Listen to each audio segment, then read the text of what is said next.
안녕하세요, 미스터 논란입니다. 토트넘에서 뛰는 손흥민 소식입니다. 노팅엄에서의 2대0 승리 후 손흥민의 무득점이 4경기로 길어졌습니다. 지난 시즌 손흥민이 득점왕을 기록했을 때도 최장 무득점 기간이 딱 4경기였던 만큼 이 손흥민의 입장에서는 초조함이 생길 수 있는 그런 타이밍이 아니었던가 싶은데요. 이를 반영하듯 후반 70분 대의 교체 상황, 이 손흥민은 굉장히 실망스러운 표정을 지었고 이러한 모습은 몇몇 토트넘 팬들을 우려하게 만들었지만 이 경기 후 직캠에서 손흥민 선수가 다른 선수들의 위로를 받는 장면을 보며 저는 역시 손흥민에 대해선 걱정할 필요가 없겠다는 생각이 들었습니다. 경기 후에 어떤 일들이 있었는지, 그리고 해외 팬들의 반응은 어떠했는지 바로 들어가 보시죠.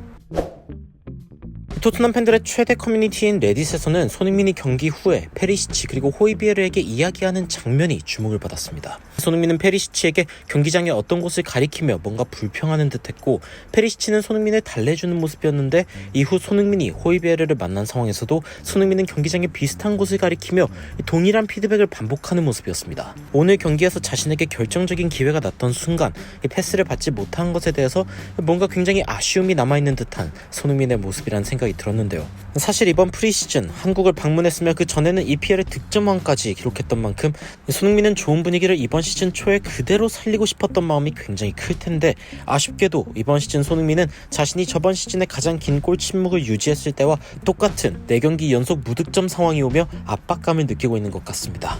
해외 팬들은 이런 상황에서 경험이 많은 선배인 페리시치가 손흥민 옆에 있다는 것이 다행이라며 이번 시즌 경기장 밖에서의 영향력이 큰 페리시치에 대한 칭찬을 남긴 모습이며, 손흥민에게 결정적인 기회를 줄 수 있던 호이비에르 역시 손흥민과 대화로 풀어가며 결국 손흥민은 경기장을 내려오면서는 미소를 되찾을 수 있었던 것으로 보이는데요. 경기 후 리더십 있는 선수들이 손흥민을 달래주는 모습을 본 토트넘 팬들의 반응입니다. 페리시치는 정말 끊임없는 선물 같아. 그의 경기장 밖의 존재감은 어쩌면 경기장 안에서의 존재감보다 더욱 중요해. 그리고 호이비에르도 정말 리더십이 있어. 이 장면을 보면 콘테가 왜 페리시치를 굉장히 원했는지 알 수 있어. 그는 요리스나 케인이 있는 이상 주장만장을 차지 않겠지만 행동을 보면 주장의 성격을 가진 사람이야.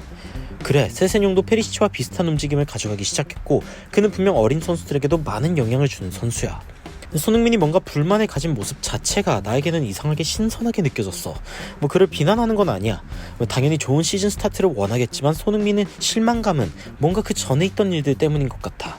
자신과 클럽에게 굉장히 중요한 시즌이고 득점왕도 했었고 홈투어에서 굉장히 환영받았고 그 좋은 기운이 쭉 이어지기를 바란 거겠지. 결국 손흥민이 웃어서 정말 다행이야. 그는 결국 우리의 손흥민이지. 손흥민에게 어깨동무를 해준 선수들 잘했어. 손흥민의 폼이 가끔 죽는 건 이상한 일은 아니야. 단지 시즌 초에 이런 상황이 와서 좀 이상하긴 하지만 그렇기에 손흥민은 이만큼 실망할 수도 있는 거지. 난 이 사람 말이 정확하다고 생각해. 상대 팀들은 손흥민이 살아나면 악몽 같을 거야. 이미 케인을 막으려고 하면서 악몽이 시작되었고 클루셉스키도 어떻게든 막으려고 하는 것 같은데 이 손흥민이나 히샬리송이 골을 넣기 시작하면 정말 막기 힘들 거야. 정확해. 이미 어떤 3명의 공격수 조합을 짜도 굉장한 위협을 줄 수 있어. 제 시즌에서 그들은 손흥민을 봉쇄하겠다고 했고 다른 경기들에서도 팀들이 그런 선택을 할 수 있겠지만 케인, 클루셉스키, 히샬리송이 있을 거야. 손흥민도 언젠간 이런 상황의 수혜자가 되는 상황이 올 거고 골을 기록할 거야. 득점왕을 하고 나면 뭔가 다음 시즌 시작에 슬로우 스타트를 하게 되는 저주가 있나봐. 저번엔 케인이더니 이번엔 손흥민이야. 내가 토트넘에서 절대 걱정하지 않는 게 딱 한 가지 있다면 그건 바로 손흥민이야. 토트넘 팬들의 반응을 보면 결국 손흥민은 어떻게든 살아날 것이라고 보고 있으며 현재 손흥민을 막느라 치중된 상대팀들은 다른 선수들에게 골을 내주고 있다는 것. 콘테 감독이 손흥민을 지속적으로 교체로 빼주는 이유 역시 여기서 기인한다는 것인데요.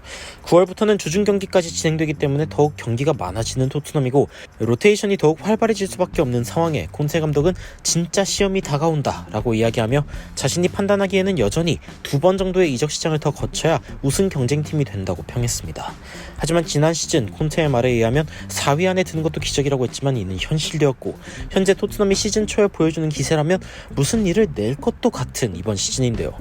심지어 해리 케인의 재계약이 논의되고 있다는 소식까지 전해지고 있는 상황을 보면 제가 생각하기엔 토트넘 정말 케인과 손흥민의 시대에 진정한 빅클럽의 대열에 들지도 모른다는 생각이 듭니다. 손흥민의 입단 이래 가장 강력한 스쿼드를 갖추고 어쩌면 셀링클럽의 체질까지 떨치게 된 토트넘. 3년 전에 토트넘 팬들은 팬들에게 이런 날이 올 거라고 말해줬다면 믿을 사람이 아무도 없을 정도로 어쩌면 토트넘은 굉장히 놀라울 정도로 발전을 한 것이 아닌가 하는 생각이 드는데요. 보통 주인공은 늦게 등장하는 편이라는 말도 있으니 손흥민이 9월부터는 멋진 골의 향연을 펼치면서 올 시즌 역시 주인공으로 멋지게 활약해주길 기대하며 영상 마치도록 하겠습니다. 지금까지 별거에 다 놀라고 나는 미스터 논란이었습니다. 감사합니다.